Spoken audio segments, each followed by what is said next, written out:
Assalamualaikum warahmatullahi wabarakatuh. Selamat pagi adik-adik. Bagaimana nih kabar kalian? Kembali lagi dengan aku. Di sini aku akan menceritakan tentang kisah Nabi Sulaiman. Apa ada yang sudah tahu nih bagaimana kisah Nabi Sulaiman? Kisah ini disebutkan dalam Al-Quran Surah An-Naml ayat 16 hingga 44.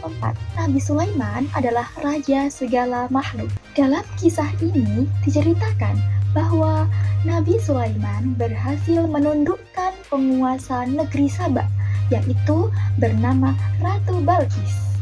Dengan segala kekuasaan yang ia milikinya atas izin Allah Subhanahu wa Ta'ala. Nabi Sulaiman adalah putra dari Nabi Daud alaihi salam.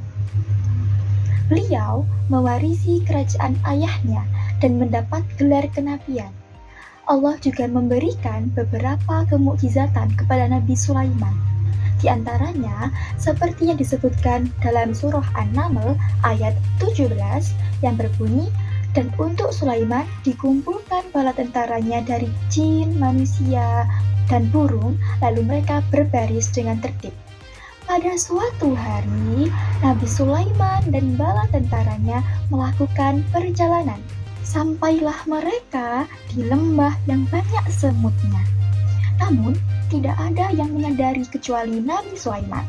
Wahai semut-semut, cepatlah kalian masuk ke sarang masing-masing agar kalian tidak terinjak oleh pasukan Raja Sulaiman, dan ayo cepat lari-lari. Siap, Ratu? Mendengar seruan Ratu Semut kepada anak buahnya, Nabi Sulaiman tersenyum dan menghentikan langkahnya. Kemudian, mereka menunggu rombongan semut berbondong-bondong masuk ke dalam sarang. Sebelum melanjutkan perjalanannya, Nabi Sulaiman memeriksa tentaranya satu per satu. Ketika sampai di bangsa burung, Nabi Sulaiman merasa ada yang kurang. Mengapa aku tidak melihat Hudhud ya? Apakah dia tidak ikut dalam perjalanan kali ini? Pasukan yang lain menjawab, wahai Raja Sulaiman, sebenarnya tadi Hudhud ikut terbang bersama kami, namun sekarang dia menghilang entah kemana. Kemana perginya Hudhud? Awas aja dia datang tanpa membawa alasan yang tidak masuk akal. Untungnya, tak lama kemudian datanglah burung Hudhud. Nabi Sulaiman berkata, dari mana saja kau Hudhud? Maafkan hamba karena pergi tanpa izin, wahai Raja. Namun sebelum menghukumku, sudikah engkau mendengar kabar dariku terlebih dahulu? Perihal apa itu, wahai Hudhud? Jadi, sebenarnya di tengah perjalanan tadi, hamba tertinggal dari rombongan. Terbang berputar-putar sampai akhirnya terdampar di suatu negeri yang bernama Sabah. Negeri itu dipimpin oleh seorang perempuan. Namun, sayangnya hamba melihat ratu dan para kaumnya sedang menyembah matahari, bukan menyembah Allah. Raja Sulaiman bertanya lagi, apakah perkataanmu ini dapat aku percaya? Kau tidak sedang mencari alasan agar lolos dari hukumanku, bukan Hudhud? Wahai Raja Sulaiman, mana berani hamba berbohong kepadamu. Nabi Sulaiman mulai berpikir tentang kebenaran kabar yang dibawa oleh burung Hudhud. Kemudian beliau menulis sebuah surat. Nabi Sulaiman berkata, kalau begitu aku ingin kau melakukan satu hal. Pergilah ke negeri Sabah dan bawalah surat ini, jatuhkan tepat di depan ratu kerajaan Sabah. Lalu bersembunyilah untuk mengintai keadaan, aku tunggu laporan darimu di istana. Siap, laksanakan perintah wahai Raja Sulaiman.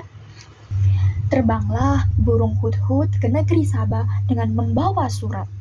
Sesampainya di kerajaan Sabah, burung Hudhud terbang ke dalam istana dan menjatuhkan surat itu di depan singgasana Ratu Balqis. Dengan ekspresi terkejutnya, Ratu Balqis bertanya, "Hah? Dari siapa surat ini?" Sebelum pergi, burung Hudhud memberi hormat kepada Ratu Balqis. Ratu Balqis pun tercengang melihat seekor burung yang sangat sopan seperti burung Hudhud ini. Sepertinya surat yang dibawa burung ini dari orang yang hebat. Apa ya isinya? Ratu Balkis penasaran dan langsung membaca isinya. Ternyata surat tersebut dari Raja Sulaiman. Isi suratnya berbunyi seperti ini. Dengan menyebut nama Allah yang Maha Pengasih lagi Maha Penyayang, aku Sulaiman, utusan Allah. Aku mendengar bahwa ratu dan rakyat negeri Saba menyembah matahari. Sebagai utusan atau nabi Allah, aku ditugaskan untuk mengajak kalian menyembah Allah. Segeralah bertobat sebelum datang kemurkaan Allah atas perilaku kalian. Selesai membaca surat itu, Ratu Balkis mengumpulkan para penasehat kerajaannya. Wahai para penasehatku, aku mendapatkan surat ini dari raja bernama Sulaiman. Bacalah surat ini dan katakan pendapat kalian. Ratu Balkis memberikan surat dari Raja Sulaiman kepada para penasehatnya. Setelah membaca surat, raut wajah mereka tampak marah. Jadi, apa pendapat kalian mengenai surat itu, wahai penasehatku?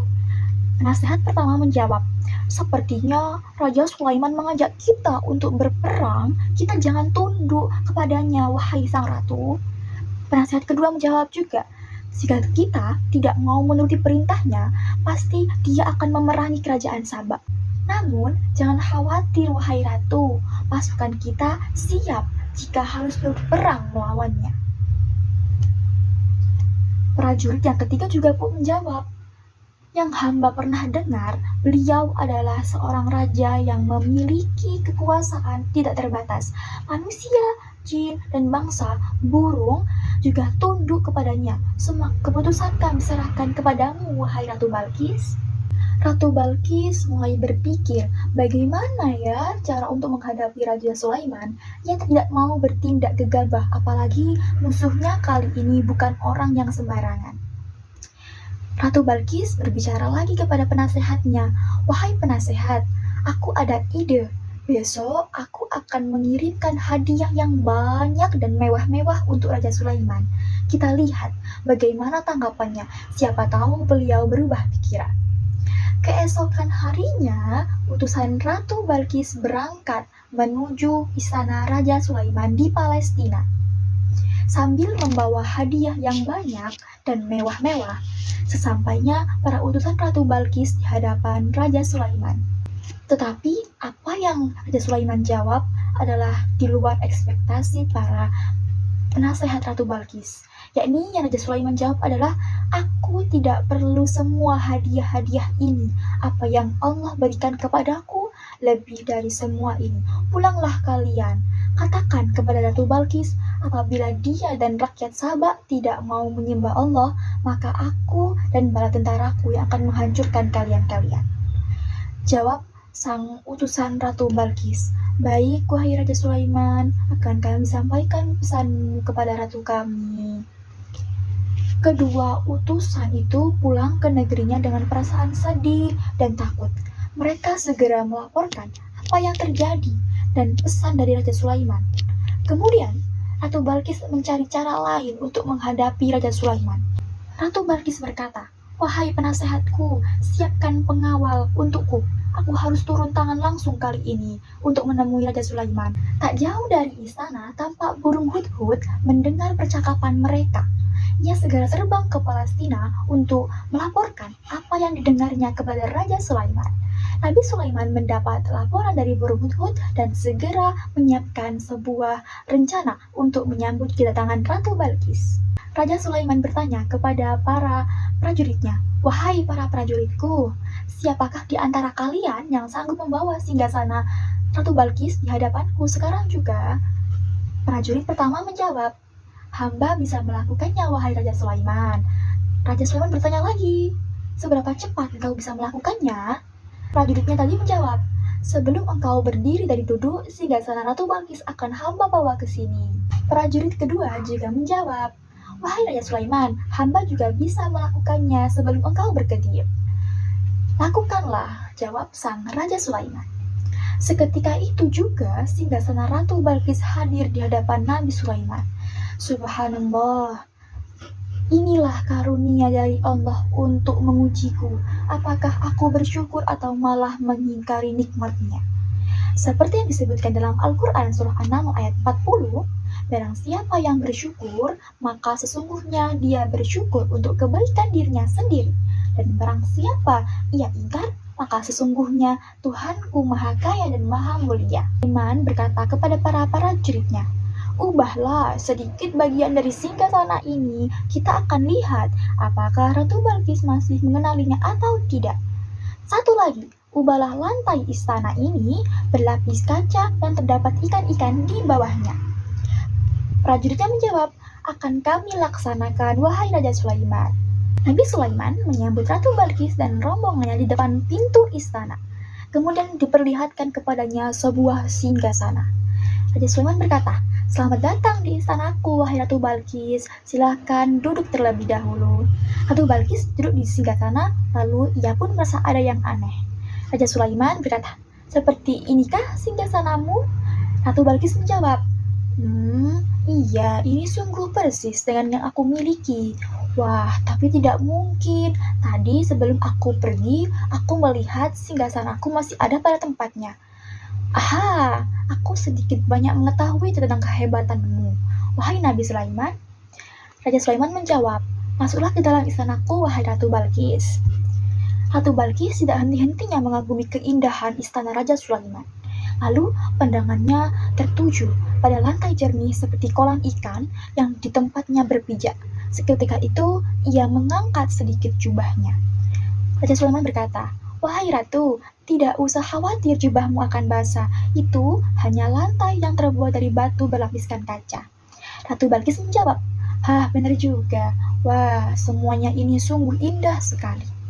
Ratu Balkis benar-benar terpesona dengan keindahan dan kekuasaan yang dimiliki oleh Raja Sulaiman. Dalam hatinya, ia merasa tidak ada apa-apanya dibandingkan Raja Sulaiman. Raja Sulaiman berkata, sesungguhnya semua yang aku miliki adalah pemberian dari Tuhan pencipta alam semesta, ialah Allah Subhanahu wa Ta'ala. Ratu Balkis berkata dan juga merenungi, ya Allah, sungguh selama ini hamba telah berbuat zalim. Maafkan hamba. Mulai saat ini hamba berserah diri kepadamu, Tuhan pencipta alam semesta. Demikianlah akhir kisah Nabi Sulaiman alaihi salam. Beberapa pelajaran yang dapat kita ambil dari kisah ini diantaranya, pertama, hendaknya kita bersikap rendah hati dengan segala kehebatan yang dimiliki seperti sikap yang dicontohkan oleh Nabi Sulaiman. Kedua, bersikaplah lemah lembut kepada sesama makhluk Allah. Ketiga, hendaknya kita selalu bersyukur atas karunia yang diberikan oleh Allah dengan cara mengingatnya. Karena semua yang diberikan Allah kepada kita adalah titipan yang kelak akan dimintai pertanggungjawaban di akhirat. Mohon maaf bila ada tutur kata yang salah atau kurang berkenan di hati para pendengar. Sekian, terima kasih. Wassalamualaikum warahmatullahi wabarakatuh. Bye-bye, sampai jumpa di kisah Nabi selanjutnya.